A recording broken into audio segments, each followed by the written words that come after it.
You just don't see the same level of what we're seeing, which is like a mental health crisis coupled with like an opioid crisis, coupled with like a homelessness crisis, which is just getting worse and worse and worse. You're forecasting and prognosticating in a rigged environment, right? So like guys like you and guys like Peter Schiff and guys like Robert Kiyosaki have been saying for, the last 20 years, this is doomed. This is a disaster. This is going to crash. This is going to crash. And then we don't see those gigantic crashes. It's not because, you guys don't know what you're talking about. It's because they pull the rug out from underneath you all the time, right? Yeah, well, I don't even think it's that. I mean, if you just think about Darryl, like over the past 10, 15 years, how the standard of living in Canada has absolutely collapsed, regardless of what the government has tried to do.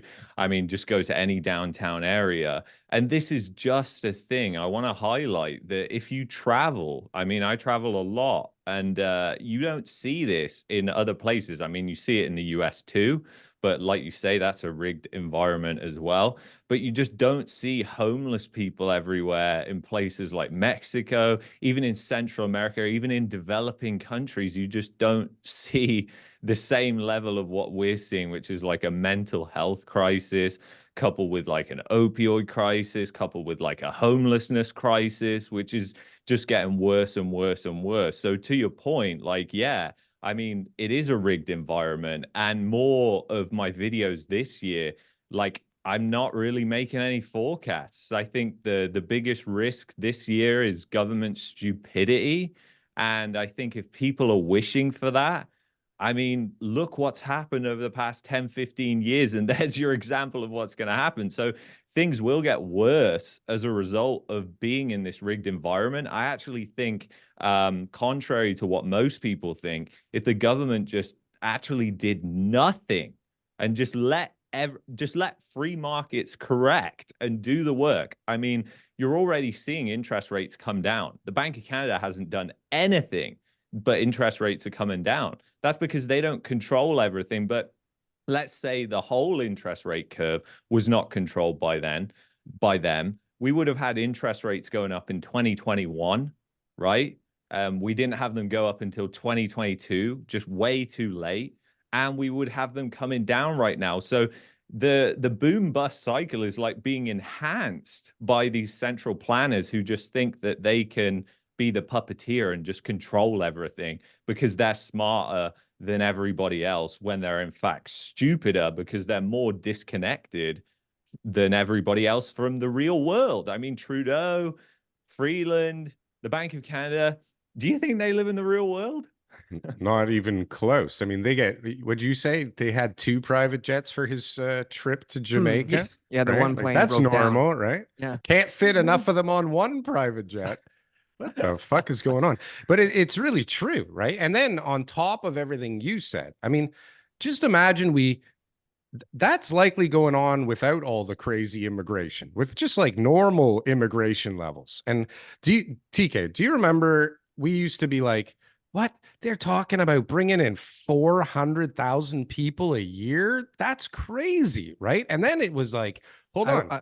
Listen, I remember 200, 250. That was a big number. We used to say that to clients. We'd be like, do you know, like this would be like a buyer script, right? So you're talking to a buyer who says, no way, I heard the market's going to go down. This is like 20, like 15, right? We'd be like, well, do you know that Canada's scheduled to bring in over 200,000 people next year? Where are those people going to live? Where are they going to live? Right? We're not building enough houses for 200,000 people. The market's going up.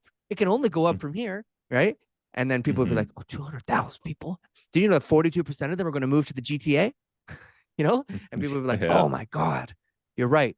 I need to pay 30,000 over asking, make an offer for 410. All right, I'll do it. That was back then. 410. Oh my God, what a low number. That's insanity. 410 for a house in Toronto. That's crazy. So these are the things that have changed now. So what's going to be the government saying? You said that you believe that the government is going to be able to screw this up on their own. So what are they going to do? I just think we'll see a repeat, kind of, not exactly the same. I don't think it will be as big, but you never know. It could be with this government we have right now. But I think we'll see a repeat. I think we're just going to see more government stimulus. I think government stimulus is now going to be the way forward that the government chooses to prop up the economy because there's no stigma attached to it, and that's part of the UBI? drive. Well, sort not UBI. They don't even have to do that. I mean, they sort of tried that Aren't they with the talking a serve. lot about that?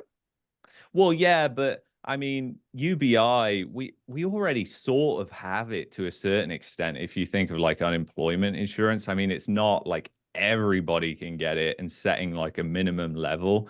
Yeah, I don't But get I that. think I think there's a lot of opposition to that. So I don't think they would do that. I just think it's more going to be like trying to prop up the economy through different stimulus programs.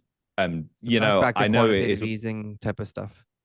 Well, not even that. I mean, we may see that, but I think if you see like the conservative government come in, they wouldn't do quantitative easing because they believe like there's a stigma attached. And you've had like Pierre, for example, campaign around that. Oh, they printed all this money. But I was looking at the deficits yesterday, and the deficits went up when the conservatives got in charge in 2008 because the economy was in a poor state of affairs. Mhm. So you just saw that more extreme in 2015 with Trudeau. I mean, they just went up anyway, but 2015 we nearly hit a recession there. And yeah, I just think more government stimulus is on the way.